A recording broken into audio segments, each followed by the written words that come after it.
He will be delivering his state-winning original oratory for you tonight. Archit has had 4 years of continuous success on the forensics team. As a mere freshman, he won state with original oratory, one of the hardest categories in forensics. Sophomore year, he won state with his 4-minute speech. Junior year, he finaled again at state with his public address, and his senior year, Archit won an original oratory for the second time. Not only has Archit found success in forensics, but he's also had an astounding debate career. His sophomore year, Archit was in the top 50 public forum debate teams at the NFL National Tournament, and is a 2-time state champion in public forum debate. This year, he is going to both NFLs and CFLs in public forum. Archit is leaving Brookfield East with a legacy, and will be attending Northwestern University in Chicago, where he will be part of the honors program, the prestigious honors program in medical education, also known as HPME. Please welcome President Archit Bhaskaran.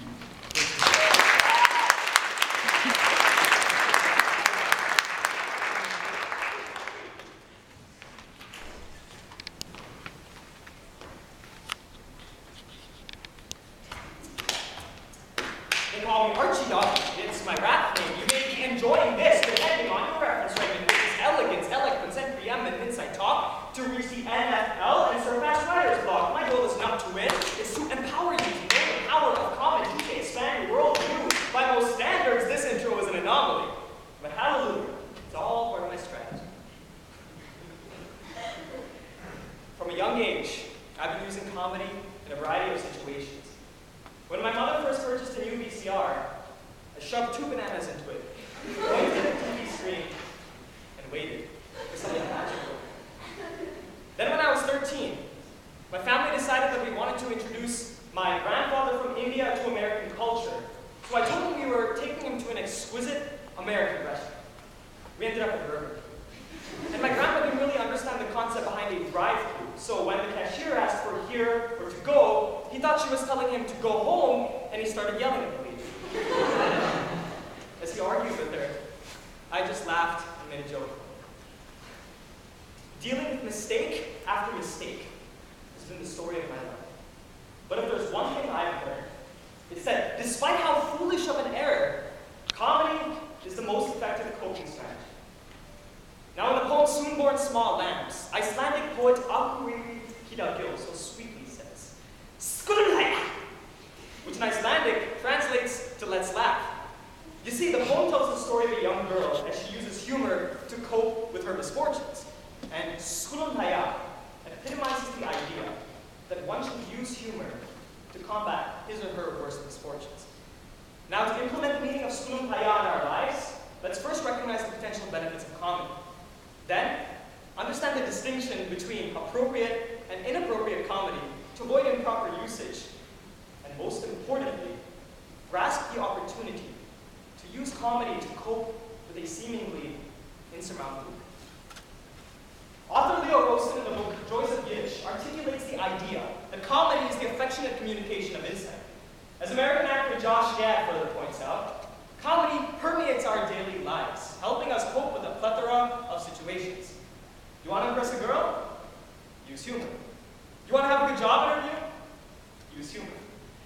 You want to grow back your hair in just 10 days? Try Rogan. Hey, that's one of the only exceptions. Interestingly, 2 new studies published in the Stanford Psychophysiology Laboratory demonstrate that statistically, comedy is a more effective coping alternative than withdrawal. In a similar paper published in the journal Cognition and Emotion, subjects that were asked to improvise jokes or witty remarks before looking at certain emotional pictures had both causal 2-fold increases in positive hormones and 3-fold decreases in negative hormones, or stress hormones. So the point is this. Even if you don't consider yourself to be a naturally funny individual, if you are able to look at the absurdities of life through a lens of comedy, you see some increase in well-being. For instance, in 2009, my great aunt was diagnosed with stage 4 pancreatic cancer. The doctors told her she had less than a year to live. But she spent no time in denial. Immediately, she started writing stories in local newspapers, humorous anecdotes that would be passed on from generation to generation, documenting her struggle. She used humor both to cope with her problem and to break the taboo associated in talking about it. use of comedy would prevent what could have otherwise been a bad transition in her life. Speaking of bad transitions, here's my second one. Comedy is a paradox.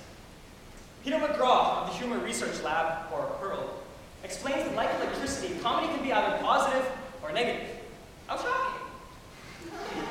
Professor Charles Gruner of the University of Georgia further says that comedy must be used in moderation because overusing it can lower our credibility. John Meyer, the International Communication Association, then says that this can happen in two ways.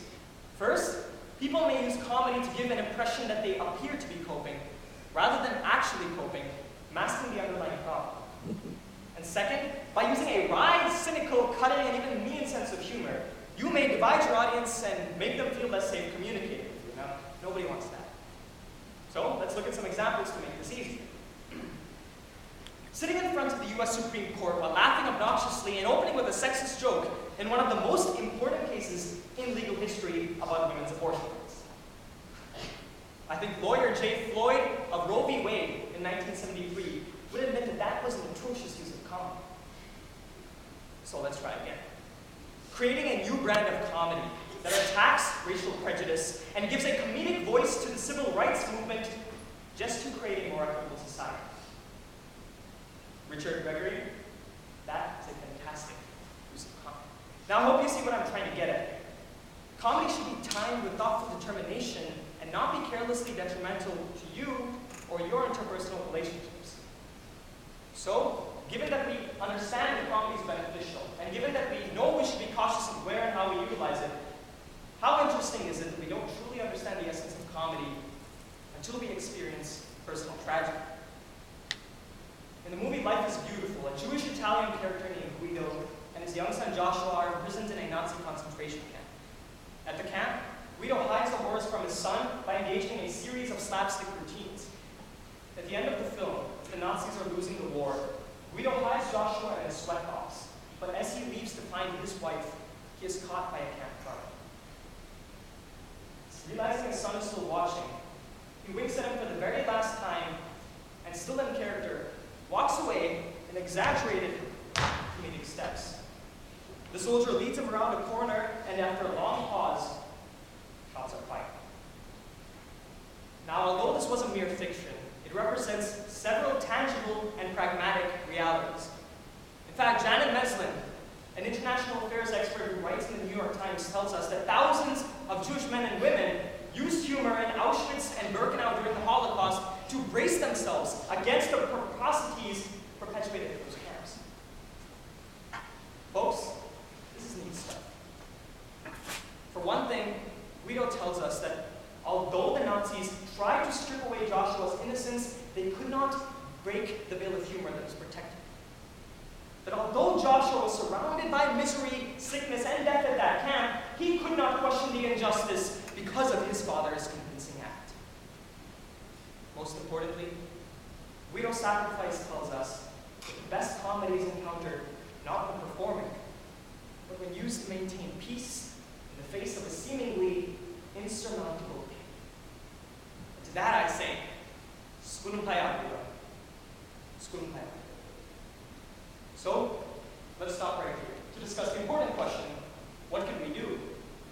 Now, for one thing, each one of us mustn't fear all of those wonderful emotions that add color to our lives, and we shouldn't be afraid to confront them with a little bit of witticism. Each one of us must follow the precedent established by Guido, my great aunt, and the many others like them who have managed to use humor during difficult times. And I promise you that if you approach your situation with a bit of comedic determination, you will create an impact in your life. Now, interestingly enough, my great aunt ended up living a happy life until 2011, more than 2 years beyond what the doctors had originally predicted. And throughout her experience, she taught me that whether it's a trivial issue like coping with a minor failure to a more significant issue like fighting for your life in the wake of a perceived loss, you have to tell yourself that yes, you are willing to deal with your loss with a little bit of racism. After all, it is our responsibility, or rather our obligation, to remain strong in the midst of adversity that ultimately defines us and makes us unique. It's not easy. Dartmouth University graduates in 2011. If you accept your misfortune and handle it right, your perceived failure can become a catalyst for profound reinvention. With that in mind, I reiterate the words of a wise man who once said, I leave you today with a simple call to action to change and reconstruct your inner defensive reaction, cope with your loss with the joke and withdraw. With a simple phrase I like to use called